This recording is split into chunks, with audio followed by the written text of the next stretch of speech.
Verse 10. Jacob left Beersheba and went toward Haran. Okay, so now he starts his journey, right? No, he wasn't on a motorbike. Okay, if he was, then yeah, right. Okay.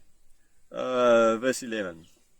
And he came to a certain place and stayed there that night because the sun had set. Taking one of the stones of the place, he put it under his head and lay down in that place to sleep. Okay. So he came. It is night. Seemingly there was a place, because the place was called Lutz. So not Lutzville in South Africa, Lutz. And so the interesting thing kind of is here, he's on a journey. Nobody's inviting him to sleep anywhere, so he's kind of sleeping out in the field, right, or outside the town. It's night. It's time to sleep. He can't go on. The sun has set. You can't travel. Like I said, he wasn't on a motorbike with lights and stuff like that. He couldn't keep on traveling, so he had to lay down and sleep. So this is what he did. And he took a stone. Okay, there was no big stones around here. I don't see any at least. I mean, there are lots of little stones, little stones like this around here. Okay, but not big ones actually.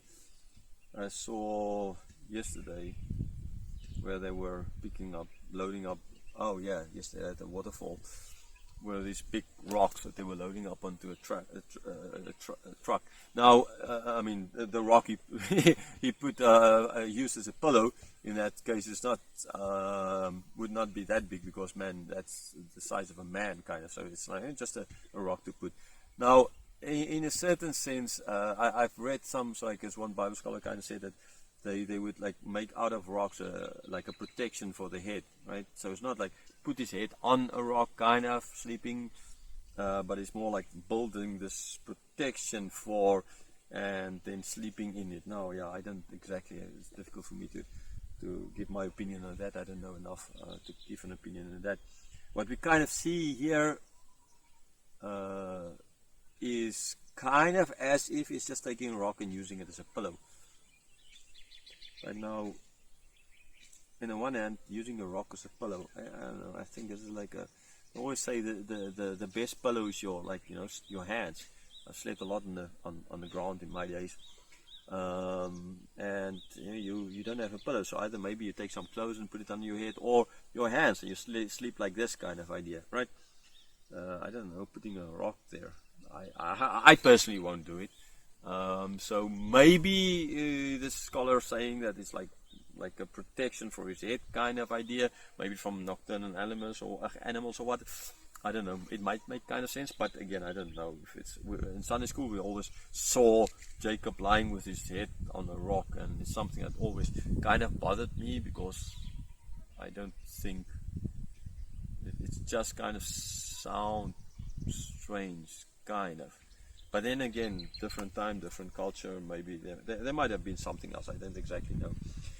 Okay, what happened here and exactly what. But he's going to use this rock the next day, or for after the dream. Verse 12. And he dreamed, and behold, there was a ladder set up on the earth, and the top of it reached to heaven. And behold, the angels of God were ascending and descending on it. So now, not God appearing to him, this is now a dream while he's sleeping. He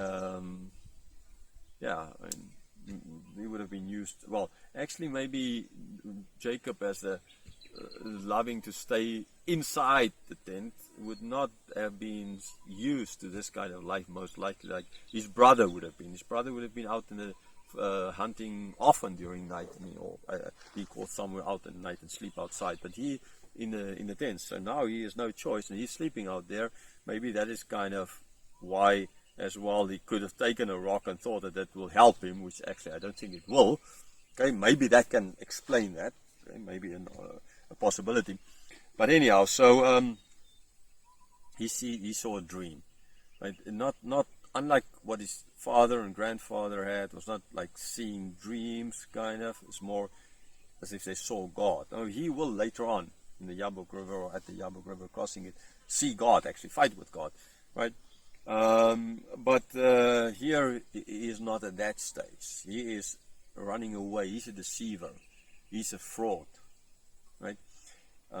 He still needs to learn a massive lot and be deceived himself by his uncle before he gets to that stage. Okay, so God therefore appears in a dream, not unlike before. Okay, God's going to change that later on, as I just said. And in this dream, he sees this ladder and the angels reaching heaven, and they were ascending and descending on it.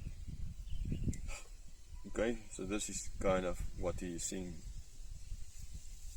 Right? Years later in John chapter 1, Jesus is going to use this as or point back to this happening, okay, and see, but they're going to see greater deeds.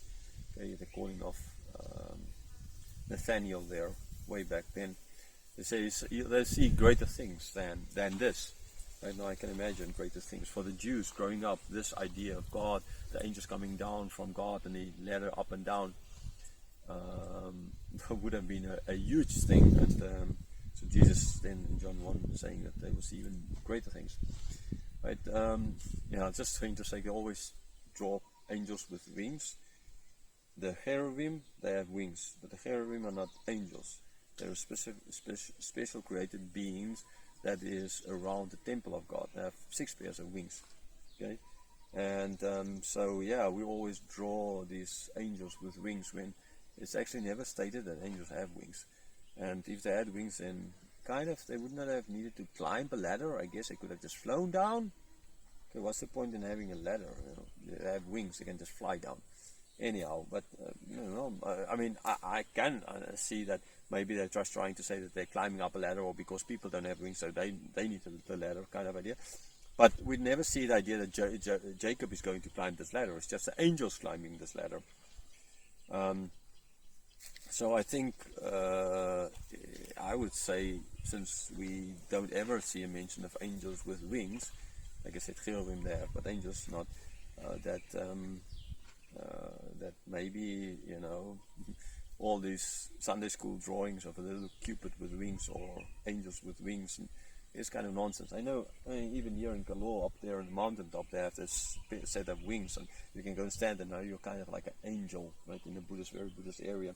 Or I remember there was a church in Thailand, in southern Thailand, where at the church wall outside, it's in a walnut church complex, they have these big wings painted on the wall, so you can go and stand there, and there's like these one set of wings, like supposedly angel. Now you're an angel. So even the world, the church, the world, Buddhism, they all go for this idea that angels. While actually in the Bible we don't find it that the angels have wings. Again, like I said, cherubim have. So in this case, the angels, they need to climb the ladder, right? They don't fly down; they climb the ladder. Luckily, I'm afraid of heights. I don't think I would have climbed the ladder like that. At the top of this ladder, God. Okay, that is the important part. Now, I know again it might sound some again say that maybe God was standing over him, like God is down there with him and not just up at the top of the ladder. I guess it's a possibility, but God is, in a certain sense, there. If God was down there, then why is the angels going up and down? This kind of doesn't really make a lot of sense. Okay, if God's up there and then the angels coming down to Jacob and then going up back to God, that kind of makes sense.